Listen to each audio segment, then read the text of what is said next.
All right, good afternoon, everybody. We'll go ahead and get started.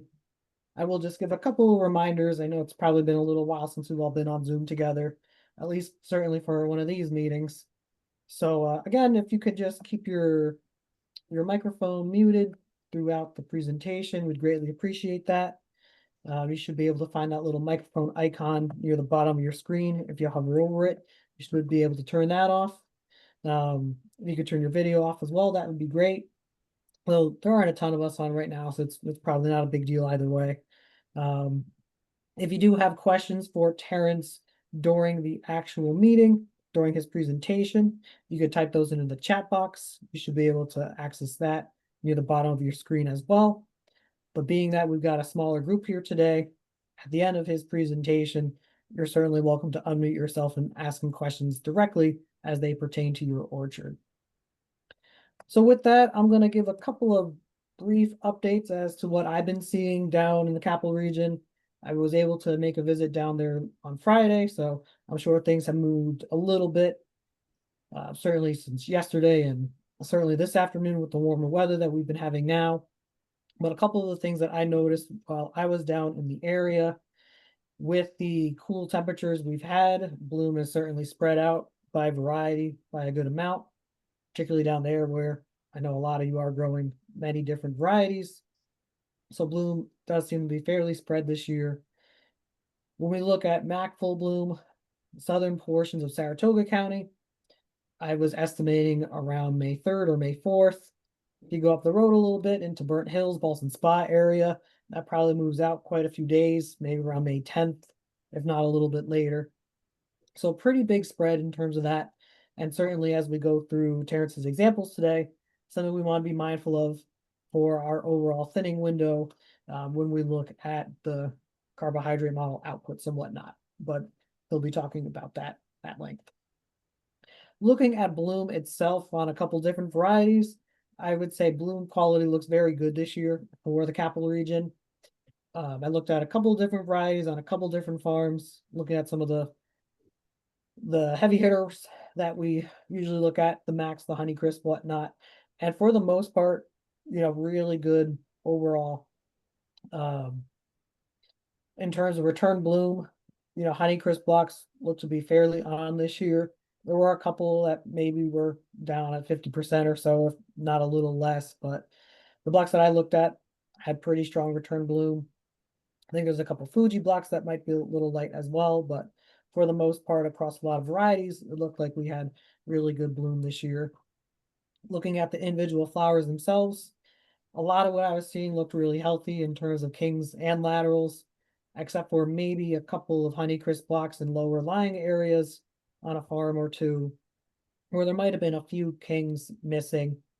I think they were killed earlier in the season. They were really small, never really developed much. But I would say this was probably under 10% of the Honeycrisp buds that I looked at. So really light, not a huge impact on our overall thinning decisions, I don't think. And then again, the laterals all look really healthy across the board. So in terms of quality of the flowers that were present, all looking pretty good. Some of the caveats that I think we need to reckon with as we go through the meeting today, and certainly, questions I have on my mind for Terrence. Pretty much all of last week, you've seen in the newsletters the scab apocalypse that we had. Rain and cloudy was really the theme of last week when we were really in the bulk of our bloom in the capital region. So I think there is that question of, did we get pollination with our bees? What is our actual fruit set looking like at this point? When I was down on Friday, I think got some early stuff like some zestars. I was starting to see some kings starting to turn upwards. I saw some of that on Honeycrisp to a degree as well, but I still think at that point it was really too early to evaluate that. So certainly something that we want to be thinking about when we start making these petal fall thinning decisions. And then the other big topic, and something that Terrence is going to be speaking about quite a bit shortly, if we do look at the models for this window this week, we are noticing that there are some pretty big carbohydrate deficits, even over that 6-day average. So the thinners that we're going to be putting on should probably work pretty well. So I'm going to, with that, turn things on over to Terrence. and he'll walk us through his recommendations for thinning at this pedal fall window for the capital region.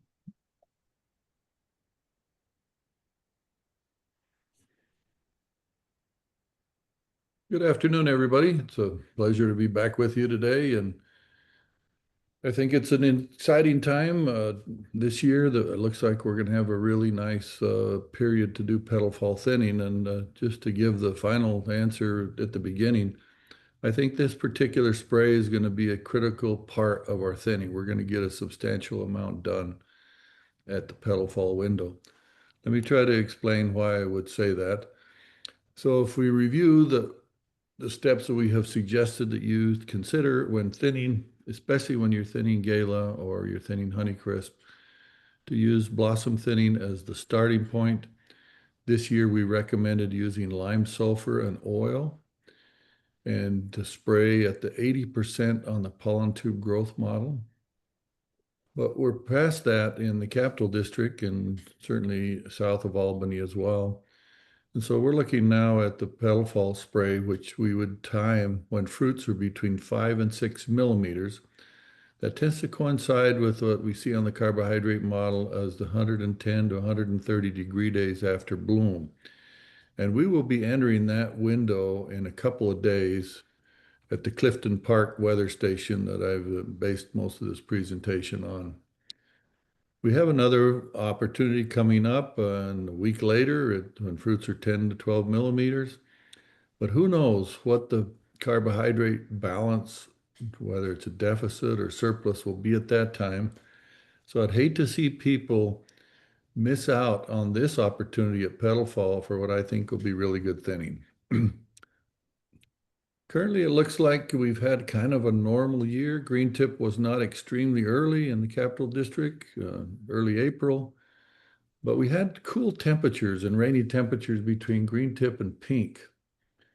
And then temperatures since pink, as we started into bloom, have been low 60 or 60s and low 70s. We haven't had any 80, 90-degree weather.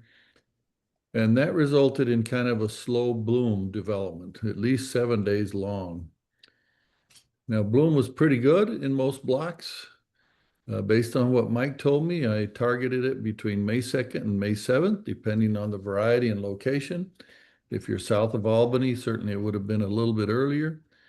We haven't had to deal with any frost of significance this year, but the main question mark is how much bee activity do we get during bloom, and did we really set this crop?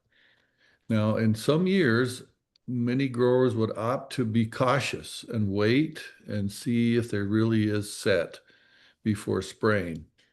I'm hoping that we can thread that needle with what we're going to talk about today and go ahead and spray at petal fall, but I'm hoping that by the time you get ready to spray, on the day you spray, you will see more clearly fruits that have been set. Now, when we look at the past carbohydrate model balance results and the predicted for the next couple of days, it looks like we've been in a negative position. At the top of this chart is a blue line. That's the zero line. And there's nothing, we haven't had any days of positive carbohydrate production yet. Now, that's not a big concern before bloom because before bloom, we're utilizing the reserves that the tree has.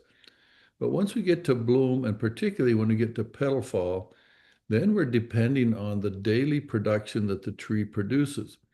And you will see in this particular chart, I targeted full bloom for May the 5th. And then you look at the 6th, 7th, 8th, and 9th, the balance seemed to be going up a little bit, not quite as negative, -10, -12. But since then, it started to go down, 10, 11, and 12. Today, the 12th, it's at -30, the average, and it's predicted to go even lower, closer to -40 tomorrow. So that means that we have a substantial carbohydrate deficit for the next few days, which should and it almost always gives very good thinning. Now, I have to confess that in some years I recommend petal fall thinning, and then I do trials at Geneva, and we get almost nothing when it's not good conducive. But this year, I expect to have significant thinning from the petal fall spray. I wanted to hone in just a little more on this particular what's going to happen in the next few days, because if you look in the column that says daily tree carbohydrate status, it shows that May 9th and 10th and 11th, we were negative. It got close to zero on the 11th and the 12th. Now, the reason for that is if you scan over to the left, you'll see that the maximum, this is for Clifton Park, the temperature on the 11th was 70 degrees.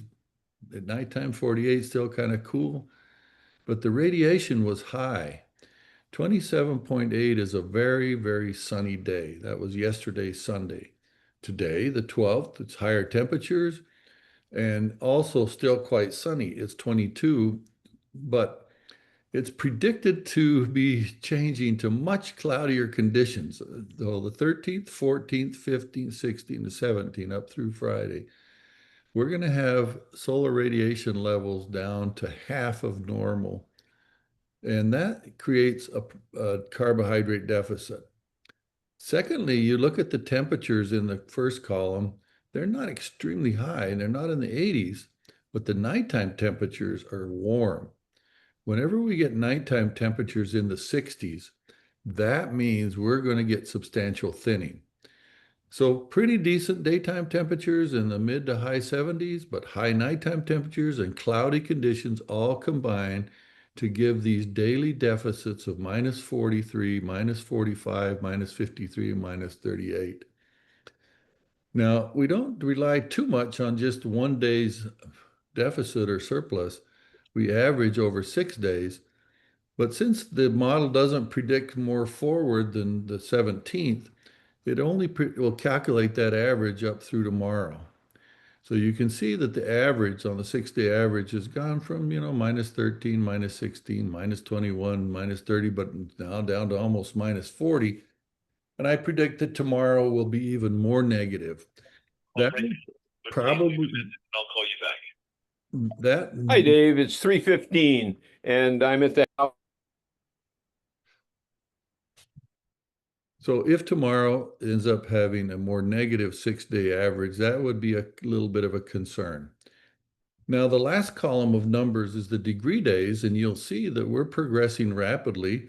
And starting tomorrow, not starting tomorrow, starting on Wednesday, the 14th, we will be in the window for spraying petal fall thinning sprays. Now, if you were south of Albany, you would want to run this model for your location because you probably are already in the window today. But for Clifton Park, that window would start on Wednesday and Thursday and Friday. So those 3 days would be the ideal time to put on a petal fall spray according to fruit size and degree days. We then if we chose to spray on any one of those 3 days, and it's supposing it's not raining and it's not too windy, we expect that there would be substantial thinning. And I'm guessing that the model, because I know what I wrote in the rules, is going to tell you to decrease your chemical thinning rate by 15 or 30%. If the deficit's coming up on Wednesday or Thursday are more than the minus 50, it'll tell you to wait, to not spray then. It's too dangerous. Now, that's probably true when fruits are a little bigger at 10, 11, 12 millimeters. But at petal fall, when fruits are 5 to 6 millimeters, it's not such a risk. But still, nevertheless, if we get those deficits on Wednesday, if you run this model on Wednesday and it says the average is more negative than minus 50, I would hold off. Now, I don't know what's going to happen with the temperatures after May 17th, on the 18th, 19th, and 20th, but we will rapidly zoom past the typical petal fall spray. Now, if you wait and spray when you've got 150 degree days or 160 degree days, fruits are now 8 or 9 millimeters and they're much more responsive to thinners. And high rates of thinners will give significant thinning. So I'm hoping that there's a way to thread this needle and spray Wednesday or Thursday right in the petal fall window, but pay attention to whether you want to put on a full rate or reduce the rate 15%. And I'll talk about how to do that in a few slides ahead. And then we can get that spray done and be ready to come back a week later with the real main money spray at 10 to 12 millimeters. So let me go on and talk about the summary of what I'm seeing as I look over the next few days. The daytime temperatures are not going to be in the 80s, mid 70s, but that's really great. But the big concern is the nighttime temperatures in the low 60s and low light levels. That gives significant carbohydrate deficits, which would, in many, I would guess, is going to give us really good petal fall thinning. And because of that, if you go ahead and thin at petal fall, watching what rate you put on, you'll probably accomplish a significant portion of the total thinning right with that one spray.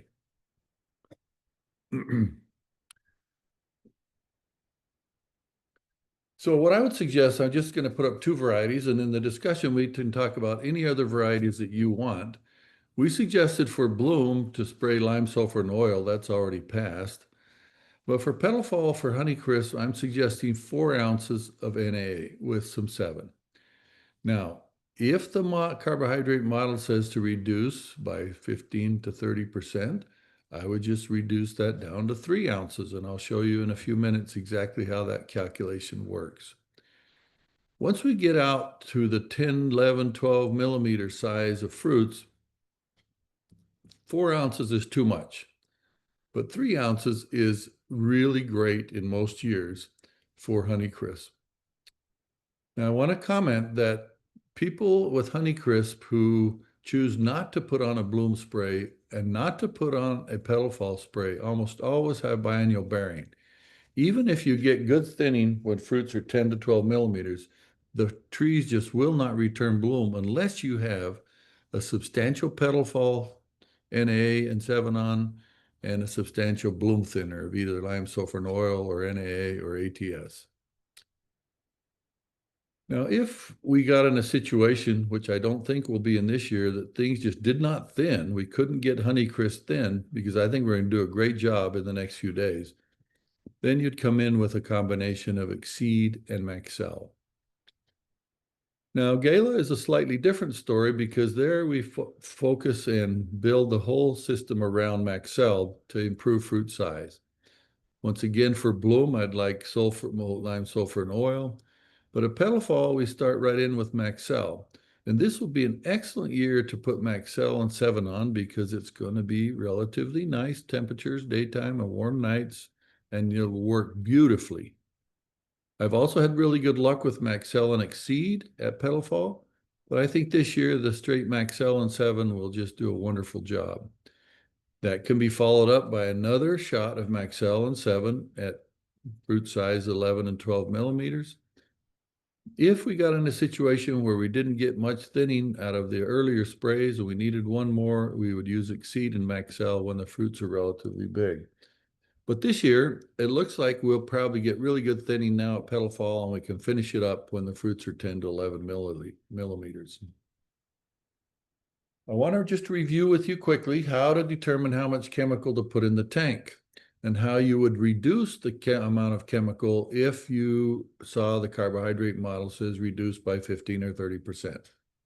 It starts with calculating the tree row volume for each block.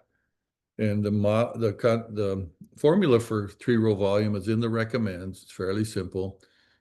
But when you know that number, you divide that by the amount of spray you're putting on per acre. Let's just, for the example, say the tree row volume of a mature tall spindle orchard is about 200 gallons to the acre to spray it dilute. But we're only going to spray 100 gallons, half of the amount. Therefore, the concentration factor is 2.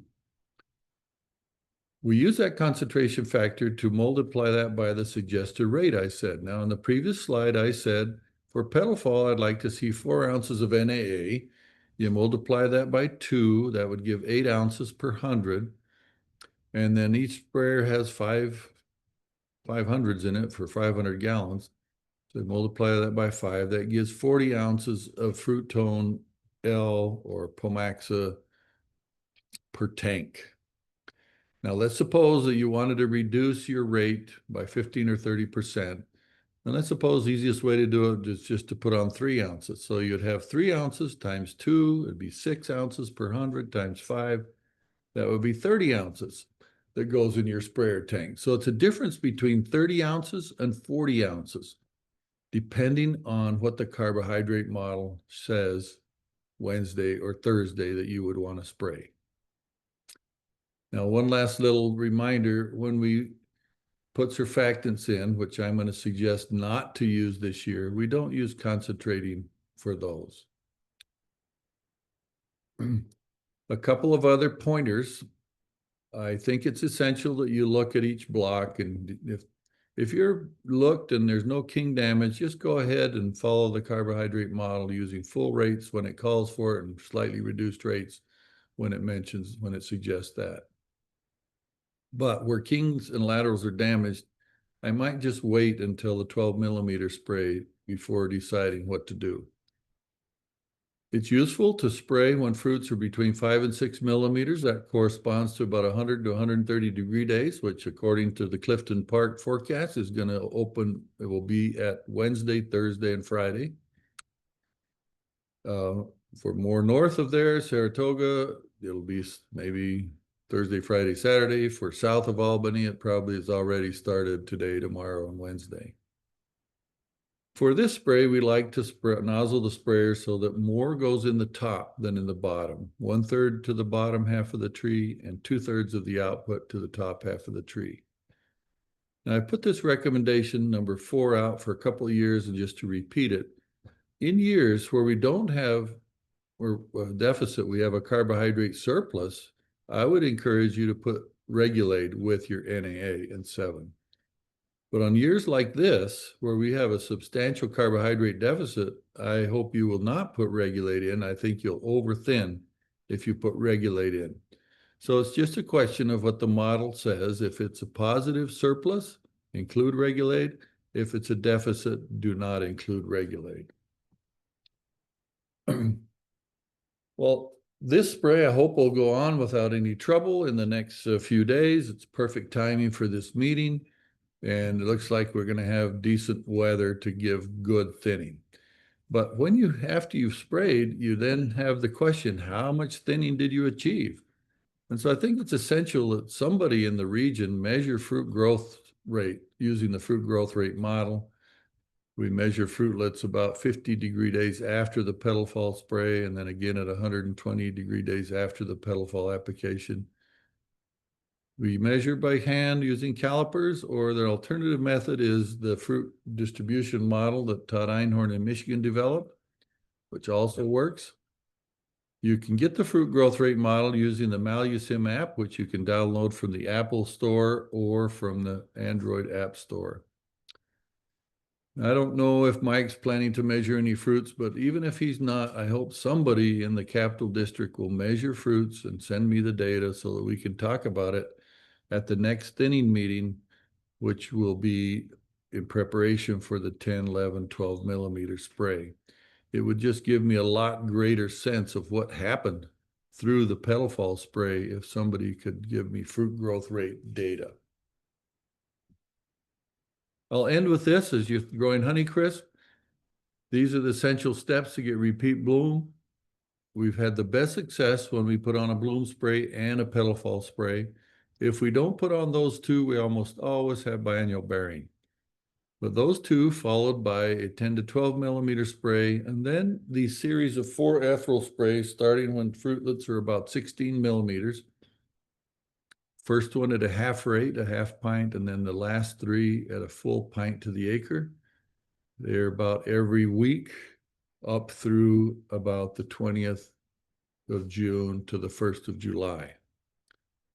So that's my presentation for today, and I'm going to stop there, and I'd be happy to discuss questions or comments or other varieties that you might want to discuss. All right, thank you very much, Terrence. I'll go ahead and open things up. Folks, do you have any other questions? Any other varieties that you would like to know Terrence's recommendations on? Terrence, this is Kevin. I have a question. The timing Wednesday to Friday is gonna be like our normal petal fall spray application, is it all right to put the thinners in with the fungicides and with the insecticides? Yes, generally with one small proviso. On some years, with a little bit of rat tail bloom hanging out there, people want to put strep in to make sure you don't get fire blight.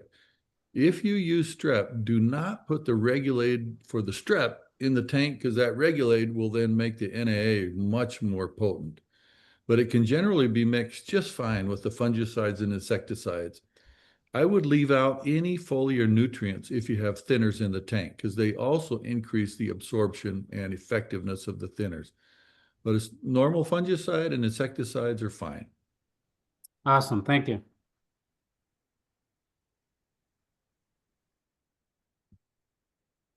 Terrence, I see more Evercrisp in the ground in the capital region. I know that one's an easier to thin variety. Do you have a recommendation for petal fall, particularly since we are expecting to get better thinning conditions at petal fall this year? Yeah, I'm glad you asked about Evercrisp because if nobody asked, I was going to try to make a comment about it. We did a little bit of work and I reported this to the in-depth school we had in March that we measured ethylene levels in different varieties in the flowers. And one variety in particular, Sweet Tango, tends to produce a lot of ethylene right after bloom up through petal fall, and it naturally thins. Well, it turns out Evercrisp also produces ethylene. And that's one of the reasons I believe it sort of is easy to thin and is the reason many growers often over thin it. So I suggested at the in-depth school for that one variety and also for Sweet Tango, if you're a Sweet Tango grower, don't thin it at petal fall. The natural ethylene is going to do some thinning. Wait until the 10 millimeters, 12 millimeters to put on any thinner on Evercrisp, and then a relatively modest or light dose would be called for. All right, great, thank you. But Hennicrisp will not work if you don't put the petal fall spray on it, just too biannual. Any other questions for Terrence? I would like to ask you, I've heard Aminthin is, Valen's not producing it anymore, is that true, or? Not that Um, I've not heard that it's not going to be available, but it Okay. has worked very well for us at Petal Fall, equally well as NAA. But it hasn't been superior, so I don't know that there's a real compelling reason why we'd want that. Okay, gotcha. All right, any other questions before we call it for the day? Well, I would just comment, it sure looks like it's a nice year in eastern New York, northern Hudson Valley, Capital District, up through Saratoga.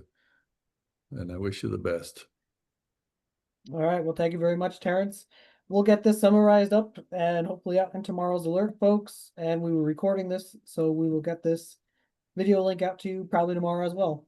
So until then, we'll get the next meeting out sometime next week. And until then, good luck. We'll see you later. Thanks, Mike and Terrence. Yep. Goodbye. Sure thing.